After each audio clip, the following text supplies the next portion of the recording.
တရားကြီးဘလောက်ရှိတယ်လဲဒုတိယကမ္ဘာစစ်အတွင်း1942ခုဧပြီလ30ရက်ကဂုံနဂုံပျက်စီးသွားသောအင်းဝတရားကြီးကိုစစ်ပြီးသောအခါကိုလံဘိုစီမံကိန်းအရပြန်လည်ပြင်ဆင်ခဲ့ကြလေသည်1954ခုနှစ်အောက်တိုဘာလ2ရက်နေ့တွင်နိုင်ငံတော်သမ္မတကြီးဒေါက်တာဥပဦးကိုယ်တိုင်အခမ်းအနားဖြင့်ဖွင့်လှစ်ခဲ့လေသည်နိုင်ငံတော်သမ္မတကြီးသည်တရားဖွင့်ပွဲမှအပြန်အစိုးရအရာရှိများနှင့်အတူမန္တလေးမြို့မဟာဝိသုဒ္ဓရုံတိုက်တဲ့စံကင်းဆရာတော်ဖျားထံလာရောက်ဖူးမြော်သည်တပည့်တော်များတရားဖွင့်ပွဲကအပြန်ဆရာတော်ဖျားကြီးကိုဖူးမြော်ကြတော်ဖို့လာကြပါတယ်ဖျားတရားကြီးကဘလောက်ရှည်တယ်လဲသမ္မတကြီးကနောက်လှည့်မေးရာမြည်သူမျှမပြောနိုင်သဖြင့်တပည့်တော်များတရားကြီးအရှိကိုမှတ်မထားမိပါဖျားအရှိကြီးပဲလို့ဖြေလိုက်ပေါ့ဘလောက်ထီအောင်ရှိတယ်လဲမေးရင်နိဗ္ဗာန်ထီအောင်ရှိပါတယ်လို့ဖြေပါပေါ့ပြုံးရလျက်ဆက်လက်မိန့်တော်မူသည်ရှေ့ကနိဗ္ဗာန်ဆိုတယောက်တရားဆောက်ဖို့လိုက်အလှခံတယ်တရားကဘလောက်ရှိတယ်လဲလို့ဟိုကဒီကမေးတော့ငွေသားလိုက်အလှခံနေတာကိုတရားကိုဘလောက်ရှင်မှန်းလဲမသိဒါနဲ့ဟိုတွေးဒီတွေးရင်တရားကနိဗ္ဗာန်ထီအောင်ရှိပါတယ်လို့ဖြေလိုက်တဲ့တမန်ကြီးနှင့်အဖွဲ့လဲဩဝါဒများကိုနာယူမှတ်သားပြီးပြုံးရွှင်လန်းဆန်းစွာပြန်လည်ထွက်ခွာသွားကြလေသည်စထတန်ဃာရနာပွဲသို့ကြွတော်မူခြင်းတတနာရုံလုံးနှင့်ဆိုင်သောစထတန်ဃာရနာပွဲတော်ကြီးကို1316ခုကစုံလပြည်နေ့မှစ၍ရန်ကုန်မြို့ကဘာအေးမဟာပါတာနလှိုင်ကူတော်ကြီး၌ကျင်းပပြုလုပ်ခဲ့လေသည်ထိုပွဲတော်ကြီးသို့မြန်မာနိုင်ငံရှိမြို့နယ်စုံမှဆရာတော်တန်ဃာတော်များနှင့်ထီရဝါဒဗုဒ္ဓဘာသာနိုင်ငံများဖြစ်ကြသောအိန္ဒိယတီဟိုလာအိုယိုရီးယားကမ္ဘောဒီးယားစသည့်နိုင်ငံတို့မှဆရာတော်များတက်ရောက်တော်မူကြသည်မြန်မာနိုင်ငံအထက်ပိုင်းမှတန်ဃာတော်များသည်တန်ဃာနာပွဲသို့ကစုံလဆန်း10ရက်17ရက်နောက်ဆုံးထား၍ကြွရောက်တော်မူကြသည်ဆရာတော်များကိုကြွလာရာလမ်းခရီးတစ်လျှောက်မှဒကာဒကာမများကစွန်ကွန်ရေချမ်းတို့ဖြင့်စောင့်ကြိုဆက်ကပ်ကြသည်တုတ္တန်ငါပူဇော်ကြသည်ထိုတန်ဃာရနာပွဲကြီးကိုတန်ခနာယကသာနာပိုင်ဖြစ်တော်မူသောအဘိဓဇမဟာရထဂုရုဆရာတော်ကြီးများကဦးစီးဆောင်ရွက်တော်မူကြသည်အဘိဓဇမဟာရထဂုရုရွှေကျင်သာနာပိုင်စံကင်းဆရာတော်ဘုရားကြီးသည်ထိုအချိန်၌သက်တော်84နှစ်ရှိပြီဖြစ်၍ကျမ်းမာရေးကိုအထူးဂရုစိုက်နေတော်မူရသည်ထိုတန်ဃာရနာပွဲသို့အစိုးရကအထူးပင်တော်လဲဆရာတော်ဘုရားကြီးကမူတို့မလိုက်တော့ပါဘူးအသက်လဲကြီးပါပြီကျမ်းမာရေးလဲစိတ်မချရဘူးတို့တိုက်ကအာသောကာယုံတို့ကြွပေါ့ပင့်ထားတဲ့တန်ဃာများကိုအာသောကာယုံတို့ကကြက်မှတ်သွားပေါ့ညောင်းမြဆရာတော်ပိုက်ကျုံးဆရာတော်ဘာနတိဆရာတော်တို့ရန်ကုန်ရောက်နေကြပြီဟုမိန့်တော်မူသည်တို့ရာတွင်မန္တလေးခရိုင်ဝင်နှင့်တာနာရေးဌာနမှခဏခဏလာရောက်၍ဆရာတော်ဘုရားကြီးကျမ်းမာရေးကိုစုံစမ်းကြသည်ဆရာတော်ဘုရားကြီးကိုရအောင်ပင့်ပေးဖို့တာနာရေးဝင်ကြီးထံမှအမိန့်ရောက်နေပါတယ်ဖေဟာစထတန်ဃာရနာဝန်ဆောင်ဥဝိတုဒ္ဒဝိဇ္ဇာလင်္ကာရဆရာတော်နှင့်ဥပန္နိတအနိစခန်းဆရာတော်တို့ကလည်းဆရာတော်ဘုရားကြီးကိုရအောင်ပင့်ပေးဖို့တယ်လီဖုန်းခဏခဏဆက်နေပါတယ်ဖေဟာစသည်ဖြင့်လျှောက်ထားကြသည်ဆရာတော်ကြီးကလိုက်ရန်ဆုံးဖြတ်တော်မူသည်ကစုံလဆန်း12ရက်နေ့တွင်ခရိုင်ဝင်လာ၍မနက်ဖြန်ရန်ကုန်ရောက်အောင်ဆရာတော်ကြီးကိုပင့်ပေးဖို့ရန်ကုန်မှညွှန်ကြားချက်ပါလာတယ်ဖေ။နက်ဖြန်ဆရာတော်ကြီးကြွဖို့အထူးလေရင်စီစဉ်ထားပါတယ်ဖေဟုလျှောက်ထားသည်ထိုအခါဆရာတော်ကြီးကဆရာတော်တွေစုံစီခြင်းလို့ထင်ပါရဲ့အခြားဘာအကြောင်းများရှိနေအောင်မလဲတာနာရေးဒုက္ခကလည်းမသေးလာဘူးဟုမိန့်တော်မူ၍တာနာရေးကိစ္စကိုငဲ့ကတန်ခါနာပွဲသို့လိုက်ရန်ဆုံးဖြတ်တော်မူသည်ဆရာတော်ဘုရားကြီးကိုရန်ကုန်သို့အရာပင့်ကြခြင်းအကြောင်းကဤသို့တည်တန်ခါနာပွဲသို့တက်ရောက်သောဂိုင်းပေါင်းစုံတန်ခါများစုပေါင်းပြီးကစုံလဆန်း14ရက်နေ့တွင်ကဘာအေးမဟာသိန်တော်ကြီးသမုတ်ပွဲနှင့်ကစုံလဆန်း15ရက်နေ့တွင်တန်ခါဥပုပ်ပြုပွဲကိုကျင်းပပြုလုပ်ရန်ဖြစ်သည်ထိုကိစ္စအတွက်ရွှေကျင်ကိုင်းနှင့်ဒွါရကိုင်းဝင်ဆရာတော်များကအများနှင့်အတူရော၍ဆောင်ရွက်သင့်မသင့်စဉ်းစားကြသည်ဆုံးဖြတ်ချက်မပေးနိုင်လောက်အောင်ဖြစ်နေကြသည် သို့ဖြစ်သောကြောင့်တာဝန်ရှိပုဂ္ဂိုလ်များကဆရာတော်ဘုရားကြီးကိုရန်ကုန်သို့မရအရာပင့်ကြားခြင်းဖြစ်လေသည်တို့ရာတွင်ဆရာတော်ဘုရားကြီးရန်ကုန်ရောက်တော်မူသည့်ကဆုံလဆန်း73ရက်နေ့၌ထိုကိစ္စသည်ချောမောပြေလည်သွားခဲ့လေသည်တန်ဃာနာပွဲကတန်ဃာတော်များသည်တိမ်သမုတ်ပွဲနှင့်ဥပုပ်ပွဲသို့မိမိတို့ပါဝင်လိုမှသာပါဝင်နိုင်ကြောင်းမပါဝင်လိုကလည်းနေနိုင်ကြောင်းဆုံးဖြတ်ကြသည်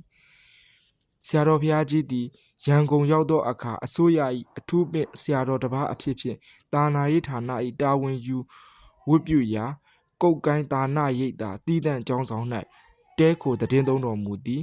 ရွှေကျင်နိကာယဥပဥက္ကဋ္ဌမြောင်းမြဆရာတော်အမှုရှိသောဆရာတော်များကဆရာတော်ဘုရားကြီးအားအကြောင်းစုံလျှောက်ထားကြသည်ဆရာတော်ဘုရားကြီး၏ရန်ကုန်ရောက်လင်ရောက်ချင်းအထစ်အငုံများချောမောပြည့်ပြည့်သွားပြီဟုသောမင်္ဂလာသတင်းစကားကိုကြားသိတော်မူရသည်မင်းကွန်းရန်ကင်းကြောင်ဆရာတော်ကတပည့်တော်ရန်ကုန်ကို3ရက်ကြိုရောက်နေသမျှစိတ်မချမ်းမသာဖြစ်နေပါတယ်ဖေဟာဆရာတော်ဘုရားကြွလာမှပဲစိတ်ချမ်းသာသွားတယ်ဆရာတော်ဘုရားရဲ့မေတ္တာရှိကြီးမားပါပေတယ်ဖေဟာဟုလျှောက်ထားပြီးဆရာတော်ဘုရားကြီးနှင့်အတူတကြောင်နဲ့တည်င်းသုံးခဲ့လေသည်ကဆုံလပြည့်နေ့12နာရီအချိန်ကုတ်ကိုင်းတာနာရိပ်သာမှကဘာအေးသို့ဆရာတော်ဘုရားကြီးကြွတော်မူသည်ကြွတော်မူရာလမ်းတစ်လျှောက်၌တန်ဃာနာပွဲသို့သွားလူထုကြီးပြည့်ညက်လျက်ရှိသည်ကဘာအေးဘုရားလမ်းတစ်လျှောက်လုံးကိုအသွာတလန်းမောင်းပြုလုပ်ထား၍အပြန်တွင်သမိုင်းလင့်လန်းနှင့်ညီလန်းတို့ဘက်မှလှည့်မောင်းကြရသည်ဆရာတော်ဘုရားကြီးသည်စဋ္ဌတန်ဃာယနာမဟာပါဏာတလှိုင်ကူတော်ကြီးအတွင်ရောက်ရှိတော်မူ၍ထေရတနပလင်ပေါ်၌2နာရီကျော်မြတည်င်းသုံးတော်မူကာပါဝင်ချီးမြှောက်တော်မူသည်ထိုနေ့၌တင်ကီတိကာရကတန်ဃာတော်များကဝိနည်းပိဋကပထမပါရာဇိကပါဠိတော်ကိုစုပေါင်းရွတ်ဆိုတော်မူကြသည်ကဆုံလပြည့်နေ့ရွှေကျင်နိကာယတန်ဃဥပုပ်ပွဲသို့ကံပဲ့ကျောင်းကုန်းတော်ရမေဒီနီကျောင်းတိုက်တိမ်၌ကျင်းပပြုလုပ်ခဲ့သည်ထိုပွဲသို့ဆရာတော်ဘုရားကြီးကိုယ်တိုင်ကြွရောက်ဥပုပ်ပြုတော်မူသည်ဥပုပ်ပြုပွဲအပြီးတန်ခပိဋကလူပိဋက၌ဆရာတော်ဘုရားကြီးကဩဝါဒပေးတော်မူသည်သာသနာရေးနှင့်ဆက်လို့ကုသိုလ်ရဖို့ကြီးပဲလောက်ကင်ပြောဆိုကြရမှာကုသိုလ်ရဖို့ပဲဖြစ်မယ်ကုသိုလ်ရတဲ့အလုပ်လုပ်ပြီးကုသိုလ်ရတဲ့စကားပြောကြပါလို့သတိပေးခြင်းတယ်ကုသိုလ်ရဖို့လုပ်ကြတဲ့နေရာမှာကုသိုလ်ရဖို့ပဲအရေးကြီးတယ်ကိုရောနှုတ်ရောစိတ်ရောအားလုံးကုသိုလ်ကြီးဖြစ်စေရမယ်လို့ကိုသတိပြုကြပေါ့ပုရုဇဉ်ဆိုတာတတိကြက်ကြက်ထားနိုင်မှတော်ရုံကြမယ်စသဖြင့်ဩဝါဒပေးတော်မူရာအခြေအနေနှင့်ကိုက်ညီလာသောဩဝါဒဖြစ်၍နာယူသူအားလုံးနှစ်သက်ရှင်ပြုံးကြသည်၎င်းဩဝါဒကိုနာယူကြသူများတွင်ရန်ကုန်နေညောင်လေးပင်စာတိတကာကြီးတယောက်လည်းပါဝင်သည်၎င်းတကာကြီးသည်1332ခုနှစ်တွင်ဆရာတော်ကြီးထံအဖူးမြော်ရောက်စဉ်ကျောင်းကုန်းတုံးကဩဝါဒတော်ကိုမမေ့တဲ့အကြောင်းတန်ဃာယနာပထမတန်တိပါဒပွဲတုန်းကစိုးရိမ်မိကြောင်းစသည်ဖြင့်လျှောက်ထားရာဆရာတော်ဘုရားကြီးကဤသို့ပြန်လည်အမိန့်ရှိတော်မူသည်တို့ကကံကောင်းတယ်စကားပြောရင်အမှားနှဲပါရဲ့စကားပြောတတ်လို့တော့မဟုတ်ပါဘူးကိုယ်စေတနာအများအပေါ်ထားတဲ့မေတ္တာကိုယုံကြည်တယ်ကိုယ်စေတနာကဘယ်သူကိုမဆိုကုသိုလ်ဖြစ်စေခြင်းနဲ့အလွန်အကျွံဖြစ်ကုန်မှလည်းစိုးရိမ်စိတ်ဖြစ်ပါတယ်အဲ့ဒီတန်ဃာနာတုံးကကိစ္စမှာအောက်ကဆရာတော်တွေကျောင်းကုန်းတို့ညောင်လို့ပင်တို့စီကဝန်ဆောင်ဆရာတော်တို့ညောင်းမြဆရာတော်တို့အားလုံးပြည်သားဖြစ်နေတာသိပါရဲ့တို့ကံကောင်းတာပေါ့ဆရာတော်ဘုရားကြီးသည်ရန်ကုန်မှာကြာနေတော်မမူပါအထူးလျင်ဖြင့်မန္တလေးသို့ပြန်ကြွတော်မူသည်ဗုဒ္ဓဘာသာသင်ခန်းစာများတင်ကြားစီဝန်ကြီးချုပ်ဦးနုသည်1315ခုနှစ်တွင်စကိုင်းတောင်ရောက်၍ဆရာတော်ကိုဖူးမြင်တွေ့ဆုံပြီးနောက်အခွင့်တင်တိုင်းလိုပင်ဆရာတော်ထံအဖူးအမြင်ရောက်လေရှိသည်အဖူးအမြင်ရောက်တိုင်းပင်ဆရာတော်ကဝန်ကြီးချုပ်အားဩဝါဒတရားဟောကြားတော်မူလေရှိသည်တခါတရံဝန်ကြီးချုပ်ကမေးလျှောက်သည်ကိုလည်းဖြေတော်မူသည်လောကရေးတွင်ဥဆောင်နေသောဝန်ကြီးချုပ်အားဓမ္မရေးဖြင့်ထိန်းကျောင်းပေးတော်မူသည်ဆရာတော်ဆုဆုံးမသမျှဩဝါဒများသည်ဝန်ကြီးချုပ်အဖို့ဘဝမီးရှူးတစောင်ကြီးများတစ်ဖွဲဖြစ်ပေလိမ့်မည်လောကမှာခေါင်းဆောင်လုပ်သောပုဂ္ဂိုလ်သည်အလွန်အရေးကြီးသည်ဣတ္တရာနုကတောလောကော မင်းဆိုးအကြိုက်ပြည်သူလိုက်ဟူသောယေဘူးယလောကတရုပ်ဖော်စကားအရာမင်းဆိုးရာဇာတို့ဥဆောင်မှုမှန်ကန်မှသာပြည်သူတို့ဘဝချမ်းသာနိုင်ပေမည်မင်းဆိုးရာဇာတို့ဥဆောင်မှုမှားလျင်ပြည်သူတို့ဘဝသည်လကွယ်တကောင်မိုးမောင်တော်လေတို့ဖြစ်ကြရသည်1322ခုနှစ်ဝါဆိုလပြည့်ကျော်2ရက်စနေနေ့ညနေ9နာရီအချိန်တွင်ရွှေကျင်သာနာပိုင်စံကင်းဆရာတော်ဘုရားကြီးထံသို့နိုင်ငံတော်ဝန်ကြီးချုပ်ဦးနုဗိုလ်မှူးအောင်ဗိုလ်မင်းကောင်အတွင်းဝင်ချုပ်ဦးရွှေမြမန္တလေးတိုင်းမင်းကြီးစသောပြည်ထောင်စုအစိုးရဝန်ကြီးများနှင့်အရာရှိကြီးများလာရောက်ကြတော့ကြသည်ထိုအခါဆရာတော်ကဝန်ကြီးချုပ်တို့အလုပ်ကိစ္စများတဲ့အကြောင်းသိရတယ်ဒီအလုပ်ကိစ္စများတဲ့ထင်မယ်တိုင်းရေးပြည်ရေးလောကီကိစ္စများသာမကတာနာရေးကိစ္စဘာသာရေးကိစ္စများပါဝင်ကြောင်းသိရလို့ဝမ်းသာမိတယ်ဒီလိုအလုပ်ကိစ္စများချင်းသိပြင်နိုင်ငံအတွက်တာနာအတွက်လောကကြီးအတွက်တိုးတက်ကောင်းစားရေးဖြစ်တယ်လောကအကျိုးကိုလိုလားသူတိုင်းလောကကြီးနဲ့မကင်းနိုင်ဘူးယဟန်တော်များလဲလောကနဲ့မကင်းနိုင်ဘူးဖျားရှင်တည်ပင်လင်လောကကြီးကောင်းစားရေးတိုးတက်ချမ်းသာရေးအတွက်အားလက်ခွင့်မရအောင်ဗုဒ္ဓကိစ္စ၅ပါးတို့ကိုဆောင်ရွက်တော်မူရင်း45ဝါကြာအောင်အလုတ်ကိစ္စတွေများတော်မူခဲ့ရတယ်ဒီလိုအလုတ်ကိစ္စများခဲ့လို့ပဲဝိနည်းတတဝါတွေချမ်းသာခဲ့ရတယ်ယနေ့အထိဖျားသာနာထင်ရှားရှိနေခြင်းကိုအမိပြုပြီးကဘာသူကဘာသားတွေနိဗ္ဗာန်ချမ်းသာထိအောင်ခံစား권ရှိနေခြင်းမှာဖျားရှင်အလုံးများခဲ့ခြင်းကြောင့်ဖြစ်ပေါ်လာတဲ့အကျိုးကျေးဇူးတွေပဲစသည်ဖြင့်ဗုဒ္ဓကိစ္စ၅ပါးကိုအကျယ်တဝင့်ဟောကြားတော်မူပြီးအစိုးရပညာရေးဌာနကခလေးသူငယ်လူငယ်လူရွယ်လူကြီးပါမကြံ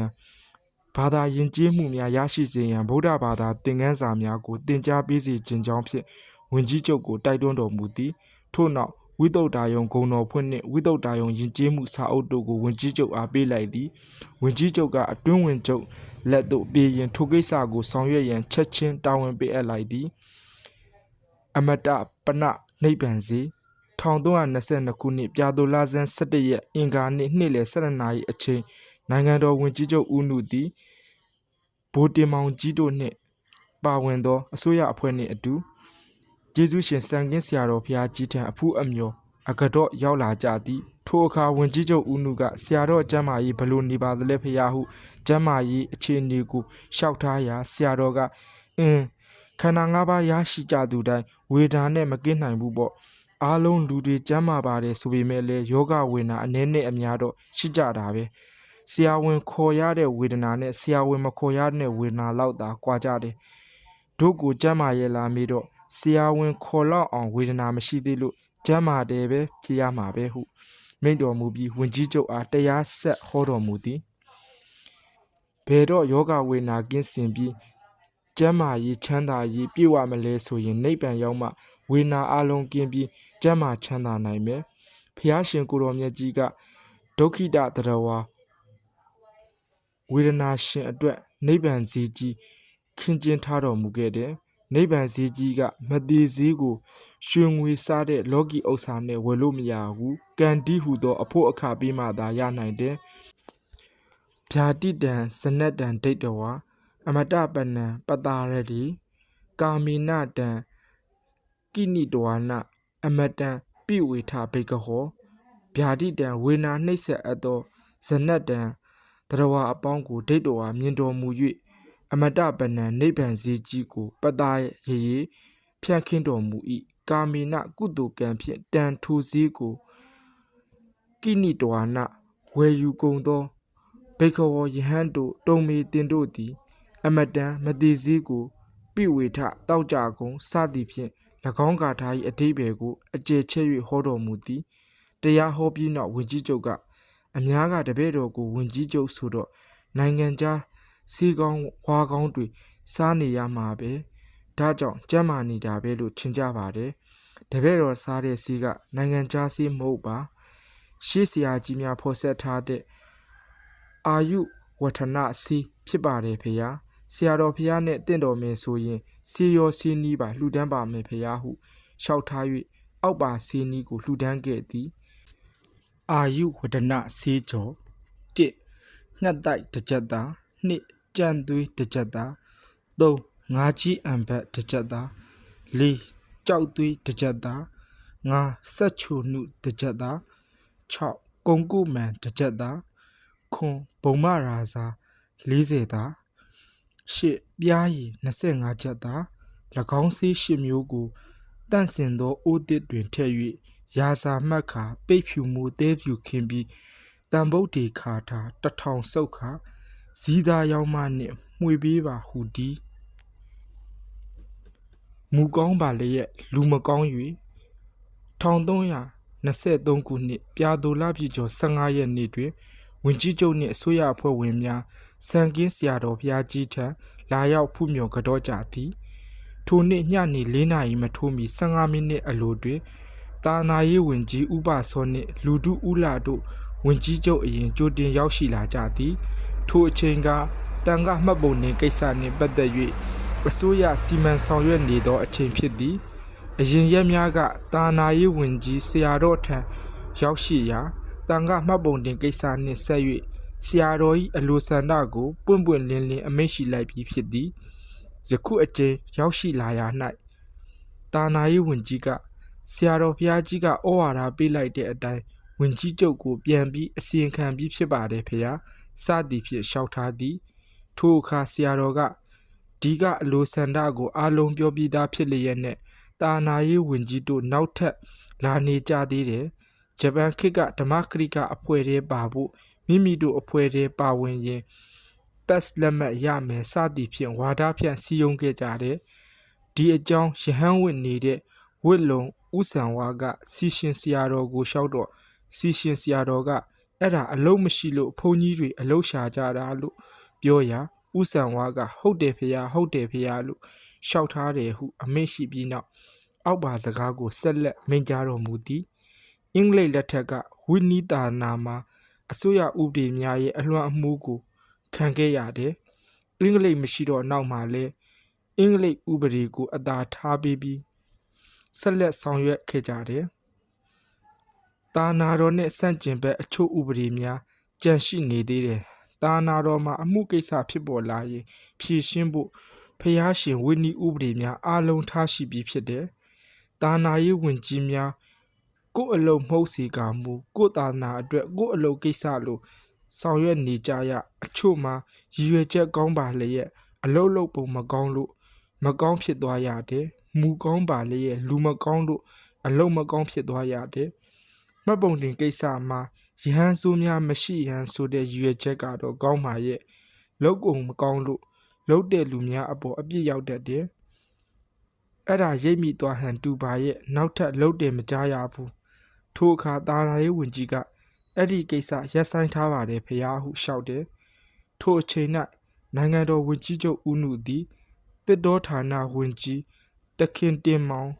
တိုင်မင်းကြီးဦးကြီးစသောအဖွဲ့ဝင်ပေါင်း20ခန့်နှင့်အတူရောက်ရှိလာသည်ကံတစ်ကိုပြုပြင်ရဆရာတော်ဖျားကြီးနေကောင်းပါရဲ့လားဖရာကောင်းပါရဲ့အခု62နှစ်ထဲရောက်လာပြီးဆရာဝန်မခေါ်ရဘူးနဒေါ်လာက62နှစ်ထဲရောက်လာတာ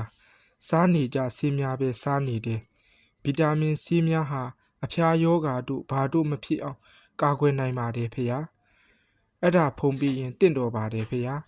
အဲ့ဒီဗီတာမင်ဆေးလဲတစ်နေ့နှလုံးစားပါရဲ့ကန်စိတ်ဥဒုအာဟာရ၄မျိုးအနက်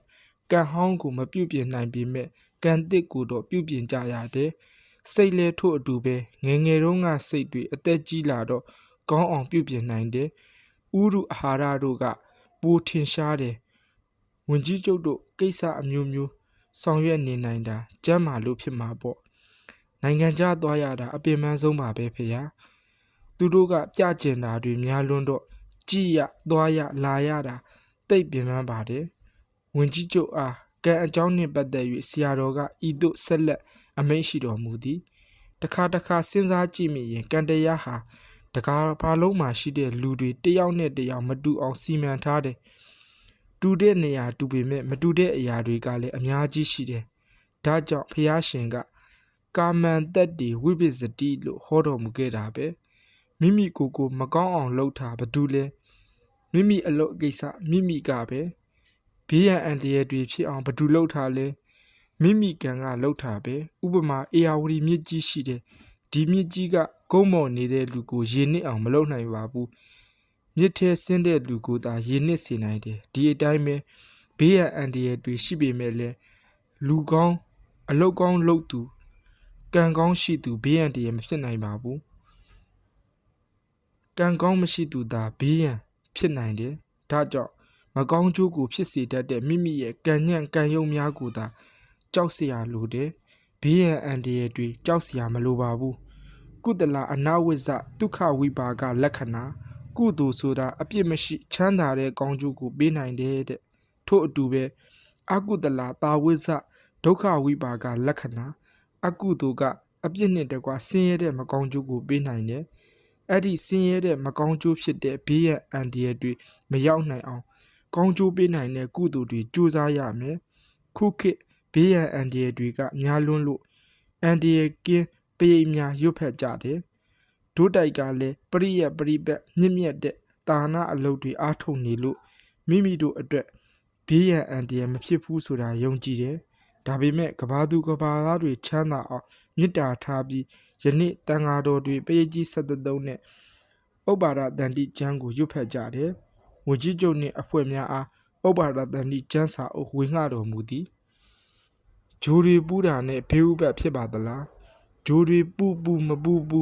ဇာတိဇရာမရဏအစတဲ့တန်တရားဘေးရန်တွေကသရဝါတိုင်းတွေ့နေကြရတယ်တန်တရားကျင်လေကြိုက်မှာမကောင်းမှုကံပါလာလို့ကက်ကြီး3ပါးတွေ့ကြရတန်တရားဒုက္ခခံကြရတယ်အနန္တဒီနဝောကာယော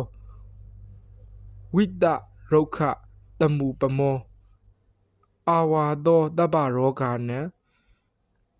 ပုံညောဒုက္ခတကေဝလောဒီခန္ဓာကိုယ်ကြီးဟာမရင်မတွက်နိုင်တဲ့ဘေးရန်အန္တရာယ်တွေရှိတယ်အစိတ်ပင်ကြီးနဲ့ဥပမာတူတယ်အလုံးစုံသောဘေးရန်တွေရဲ့အစုအဝေးတိရာဖြစ်တယ်အမှန်စစ်ကတော့ဆရာတော်ကြီးရဲ့ဝင်ကြီးချုပ်ရဲ့စသည်ခေါ်ရပေမဲ့ဒုက္ခအစုပုံကြီးပဲဒီခန္ဓာကိုယ်ကြီးရှိနေသမျှဘယ်သူကမှတန်တရားတွေဆင်းရဲတွေမလွတ်ကင်းနိုင်ဘူးဂျိုကြီးရှလုံးပူတာနဲ့တရားဝါတွေဘေးဥပတ်ဖြစ်နိုင်တယ်ဆိုတာမှန်ပါသလားဖေဟာခုနပြောခဲ့တဲ့အတိတ်ပဲပါပဲဘေးရန်တွေဟာမိမိမှာလာဖြစ်တာမဟုတ်ပါဘူးကိုယ့်ရဲ့မကောင်းတဲ့စိတ်ကြောင့်မကောင်းတဲ့အကျိုးတွေဖြစ်ရတာပါအမှန်ကတော့ကိုယ့်ရဲ့စိတ်ပါပဲအတိတ်နမိတ်ဆိုတာကတော့တခါတရံရှိတတ်ပါရဲ့ငရဲကြီးရှစ်ထက်ရှိနေပေမဲ့ငရဲကြီးရှစ်ထက်ကဘဒုကိုမှလာမခေါ်ပါဘူးကိုယ့်ရဲ့မကောင်းတဲ့စိတ်ကသာငရဲကြီးရှစ်တက်ရှိရာကိုခေါ်သွားနိုင်တယ်အသက်ရှိခြင်းအကြောင်းနှင့်ဆက်၍အောက်ပါအတိုင်းဆက်လက်မိန့်ကြားတော်မူသည်ဝင်ကြီးချုပ်ဟောတဲ့တရားထဲမှာလဲအသက်ရှိခြင်းအကြောင်းတွေပါထင်ပါရဲ့လာဖက်ပြလို့ကြားရတယ်ဝင်ကြီးချုပ်သည်သူဟောခဲ့သောတရားကိုရည်ရွယ်ပြီးအဲ့ဒီတရားကြီးကအင်မတန်ရှိပါတယ်ဖေဟာပရိသတ်တွေများတော့ကြားအောင်ကြဲကြဲဟောရတာမောအောင်ပါညောင်းအောင်ဟောရပါတယ်ဖေဟာဝင်ကြီးချုပ်အိန္ဒိယမှာဟောတော့ကရိုးတရားကဝိနည်းအရာမှာအသာဆုံးဆိုတာတချို့ကမကြိုက်ကြဘူးမြန်မာကအဘိဓမ္မာတီဟိုကတုတ်တန်ရိုးတရားကဝိနည်းတာတယ်လို့ဟောခဲ့ပူပါတယ်ဖေဟာအဲ့ဒါတပည့်တော်သဘောအရာမဟုတ်ပါကြားဘူးတဲ့ဘုသူတအနေနဲ့ဟောခြင်းဖြစ်ပါတယ်ဖေဟာစံသုံးတုတ်ပြုတ်ရာငကိုကပြောဘူးတဲ့စံသုံးတုတ်ပြုတ်ဥပမာမေ့သွားပြီလားထပ်ပြီးအမိန့်ရှိပါအောင်ဖေဟာရှေ့ကမင်းရဲ့ဖုန်ကြီးရဲ့လူတုရဲ့ဘဒုတရားရှိမရှိသိရအောင်တရားရှိတဲ့သူရဲ့စံတုတ်ကပြုတ်ရင်နတ်မှာပဲဆိုပြီးစံတုတ်ပြုတ်ကြတဲ့ပြုတ်ပြီးဆဲကြည့်လိုက်တော့တထုပ်မှမနှက်ဘူးဆိုပဲဒီလိုဆိုအစိုးရခံသာသေးတယ်ဖေဟာဘာဖြစ်ဖြစ်အစိုးရကြီးလွှဲချအပြစ်တင်ခံနေကြရပါတယ်အစိုးရကလည်းဘုံကံမရှိခုကာလာတော့ဥရလူပြောကြစမြဲပေါ့ဟုမိန့်တော်မူပြီးဤသို့ဆက်လက်၍အမိန့်ရှိတော်မူသည်ခုခေတ်တာနာတော်မှာမပြေပြစ်တဲ့အရာများရှိတယ်တာနာပြုပြင်တယ်ဆိုတာဘုံကံကြည်တူမှသာပြုပြင်နိုင်တယ်ခုတော့အစိုးရကလည်းဘုံကံမရှိတော့ဘယ်ကိစ္စမှမပြီးနိုင်ပဲရှိနေတယ်ဝိသုဒ္ဓယုံဆရာတော်ဘုရားကြီးရှိစဉ်ကမဆုံးဖြတ်နိုင်တဲ့ အမှုတမှုရောက်လာတယ်ဒီတော့ဆရာတော်ကြီးကဒိုးဆုံးဖြတ်တာခံယူနိုင်ကြပါမလားလို့မေးတယ်ဥပဇင်တစ်ပါးကပါဠိကျမ်းဂန်နဲ့အညီဆုံးဖြတ်ရင်နားထောင်နိုင်ပါတယ်ဖေဟာလို့ရှောက်တော့ဆရာတော်ကြီးကဒါဖြစ်ရင်ပါဠိကျမ်းဂန်နဲ့အညီဆုံးဖြတ်တဲ့အတိုင်းလိုက်လာနိုင်တဲ့သူများကဒီဘက်လာကြဒိုးဆုံးဖြတ်တဲ့အတိုင်းလိုက်လာနိုင်မဲ့သူများကအဲ့ဒီမှာပဲနေကြလို့မိန့်တော်မူရာအလုံးငြိမ်သက်စွာထိုင်နေမြင်ထိုင်နေကြတယ်ဒီတော့မှဆရာတော်ကြီးကဥပဇင်းတို့ဟာဘယ်နေရာမှာအာဂရိလိုက်ဖူးတယ်ဆိုတာရှိရင်ပြောပါတို့ရေးတဲ့စာထဲမှာလဲဘယ်နေရာမှာကျမ်းဂန်နဲ့မညီဘူးဆိုတာရှိရင်ပြောပါဟုမိန့်ရာအလုံးငြိမ်နေကြတယ်ဒီပြင်းဆရာတော်လဲစာတလုံးရေးရင်ဒီစာဖတ်ရင်ကုသိုလ်ဖြစ်နိုင်သလားအကုသိုလ်ဖြစ်နိုင်သလားဆိုတာအထက်ထက်စဉ်းစားပြီးမှရေးလေရှိတယ်အဲ့ဒီဆရာတော်ဖျားကြီးများလို့ဘုံကံရှိရင်တာနာကိစ္စအကူပြီးနိုင်တယ်တီလကုံတမာတိကုံပညာကုံရှိတဲ့ဆရာတော်ကြီးတွေကဘယ်တော့မှအာဂရိမလိုက်ကြဘူးတခါတရံစေနာကောင်းလျက်ချွင်းချက်ပမာဒလီခသဘောမျိုးတော့ရှိရင်ရှိမှာပေါ့လေပမာဒလီခဆိုလို့ရှေ့ကဆရာတော်ကြီးတစ်ပါးကပမာဒလီခကြောင့်မှားတာလို့ပြောမိရာစိတ်ထန်လာတဲ့ဗမောဆရာတော်ဘုရားကြီးကပမာဒလီခဆိုတာမောဟပဲဖေဟာမောဟဆိုတာအကုသိုလ်ပဲလို့ပြောတယ်လို့ကြားဘူးတယ်ဟုဆရာတော်ကပြုံးရည်ကမိန့်တော်မူသည်ယဟန္တာများအမှားရှိမရှိယဟန္တာဖြစ်ပြီးနောက်အမှားမရှိတော့ဘူးလားဖေဟာနိယုတ်တိပရိတံပိဒါဉာဏ်မရရင်သမုတ်တော်လို့ဆိုရမှာကိုသမုတ်တော်သမုတ်ထောလို့မှားရွမိတဲ့တရားနီးအမှားမျိုးတော့ရှိနိုင်တယ်တပည့်တော်တရားဟောတဲ့အခါဖျားမတပါယဟန္တာများတောင်မှားတတ်တယ်လို့ပါတဲ့အတွက်အချို့ကမနစ်သက်ကြပါဖေဟာတပည့်တော်လဲစာတပိုက်ထဲမှာဖျားရှင်ကယဟန်တွေစုညံမှုအတွက်အာနန္ဒာဒါဘရုတွေစုညံနေတာလဲလို့မေးရအာနန္ဒာကရှင်သာရိပုတ္တရာနဲ့ရှင်မောက္ကလန်တို့ရဲ့တပည့်တွေပါဖျားလို့ဆိုတော့ရှင်သာရိပုတ္တရာနဲ့ရှင်မောက္ကလန်ရောတပည့်တွေပါနှင်ထုတ်ပြီးနောက်ပြန်လာတော့သာရိပုတ္တငါဖျားကနှင်ထုတ်လိုက်တော့တည့်ရဲ့စိတ်ထဲဘလို့ဖြစ်တယ်လဲမေးတော့အရှင်ဖျားတပည့်မှုရိတဲ့အတွက်ဒီလိုနှင်ထုတ်ခံရတယ်အေးတပားတည်းနေတော့မယ်လို့စိတ်ကူးမိပါတယ်ဖျားလို့ရှောက်ရာသာရိပုတ္တဆိုင်းပါအောင်လို့မိန့်တော်မူတယ်ရှင်မောက္ကလန်ကတော့ဘလို့စိတ်ဖြစ်တယ်လဲလို့မေးရာအရှင်ဖျားတပွဲတွေမေးပြီးယဉ်ကျေးအောင်မဆုံးမမိတဲ့အတွက်နှင်ထုတ်ခံရတာတပည့်တွေယဉ်ကျေးအောင်ဆုံးမမယ်လို့စိတ်ဖြစ်တဲ့အကြောင်းရှောက်ရာဖျားရှင်ကတာဓုခေါ်တဲ့အကြောင်းဖတ်ဖူးပါတယ်ဖျားဒီနေရာမှာယဟန္တာဖြစ်တော်မူတဲ့ရှင်သာရိပုတ္တရာမှားတယ်လို့မဆိုနိုင်ပါဘူးလားဖျားဝင်ကြီးချုပ်ကိုတိတာတွေကိုအကုန်လုံးတပြိုင်နက်နှလုံးသွင်းနိုင်ပါမလားမသွင်းနိုင်ပါဖျားကိုအာယုံပြုရတာသိနိုင်တယ်အာယုံမပြုနှလုံးမသွင်းရင်မသိနိုင်ဘူးရှင်သာရိပုတ္တရာကသူကအေးနေဖို့စိတ်ကူးမိလို့ဒီလိုလျှောက်တာရှင်သာရိပုတ္တရာဒီလိုလျှောက်တာကိုအမှားလို့မဆိုနိုင်ဘူးဖျားရှင်ဆန္ဒနဲ့မကိုက်ညီမှုများတာဖြစ်တယ်လို့ဆိုရမယ်သောတာပန်တရားကံများရောအမှားရှိနိုင်ပါသလားဖျားသူတို့မှာပုဂ္ဂိုလ်အလိုက်ကိလေသာရှိနေသေးတော့မှားမယ်ဆိုမှားနိုင်သေးတယ်ဒါဖြစ်ရင်မောဟဘဲကြမှာကုန်မလဲဝင်ကြီးချုပ်ကိုပြန်ပြီးမိကွန်းထောက်လိုက်တယ်ထိုအခါဝင်ကြီးချုပ်ကဤသို့ဖြစ်သည်ယဟန္တာကြမှာကုန်ပါတယ်ဖျားမောဟကုံတဲ့ယဟန္တာကြမောဟအတွက်မမှားနိုင်တော့ဘူးသောတာပန်စသည်တို့မတော့မောဟမကုံသေးလို့မောဟအတွက်မှားနိုင်သေးတယ်မှားတယ်ဆိုပေမဲ့အပေရောက်အောင်တော့မမှားနိုင်ဘူးပေါ့မှန်ပါဗျာပိဋကတ်မတက်ရင်ဝင်ကြီးချုပ်မလုပ်ရဆရာတော်သည်ဆက်လက်၍ဝင်ကြီးချုပ်အားဤသို့ဩဝါဒစကားပြောကြားတော်မူသည်စိတ်ကအောင်းမေမိတယ်တကားများဘက်ကပိဋကတ်စာပြီးမတင်ဘူးတာများတယ်ကိုယ်တိုင်မတင်ကြဘူးမလိုက်စားဘူးပဲပိဋကတ်အကြောင်းပြောရင်အားလုံးမမှန်နိုင်ဘူးပိဋကတ်တက်တယ်လို့နာမည်ကြီးခဲ့တဲ့ရွှေပြည်ဝင်ကြီးများရေးသားထားတာတွေထဲမှာဝိသုဒ္ဓါယုံဆရာတော်ဘုရားကြီးမကြိုက်မနှစ်သက်တာတွေရှိသေးတယ်သတင်းစာဆရာတွေဝင်ကြီးချုပ်တွေပိဋကတ်ကျမ်းဂန်လေ့လာဖို့ကောင်းတယ်တို့ဆက်မိလို့တခါပြောမိကြသေးတယ်ပိဋကတ်မတက်ရင်ဝင်ကြီးချုပ်မလုပ်ရလို့ ဥပဒေလုပ်ဖို့တောင်ကောင်းတယ်။ဘာကြောင့်လဲဆိုတော့ပိဋကတ်မတက်ရင်ဓမ္မအပြစ်တွေမှားမိတတ်တယ်။လောကအပြစ်မှားမိတာကဘာမှကိစ္စမရှိဘူး။တန်တရားမှာဓမ္မအပြစ်မှားမိလို့ရှင်ဘဝတိုင်းဒီအပြစ်ဒဏ်ခံကြရမယ်။ပါနောနဟန်တဘောသူ့အသက်မသက်ရလို့ဖျားရှင်ကဟောပေမဲ့လူတွေဟာတတ်နေကြတယ်။ဘာသာကြားတွေတတ်တာကတော့သူတို့ရဲ့အယူဝါဒအရာအပြစ်မရှိဘူးလို့ယူဆပြီးတတ်ကြတာ။ဗုဒ္ဓဘာသာဖြစ်လျက်နဲ့သူ့အသက်တတ်တာကတော့ဖျားရှင်ရဲ့ဥပဒေကိုချိုးဖောက်မှုအာဏာတော်ပြည်စံမှုဆိုတဲ့ဒုစရိုက်မကင်းဘူးတတ်တာချင်းတူပေမဲ့ဖျားစကားကိုနားမထောင်မှုပိုးတယ်။ဝိနည်းတော်နဲ့ဆက်လို့ဘာသာရေးနဲ့ဆက်လို့ကိုယ်တိုင်မှမားရွေးမိအောင်တတိထားရတယ်။ကိုယ်တိုင်ညံမမီနိုင်လို့မသိနိုင်တဲ့အရာရှိရင်တက်တဲ့ပညာရှိနဲ့တိုင်ပင်ရတယ်။စာချပုဂ္ဂိုလ်များပင်ဖြစ်စေကမူကိုတက်သူကိုတိုင်ပင်ရတယ်။ဇာတရူပရဇတသိက္ခာပုဒ်မှာ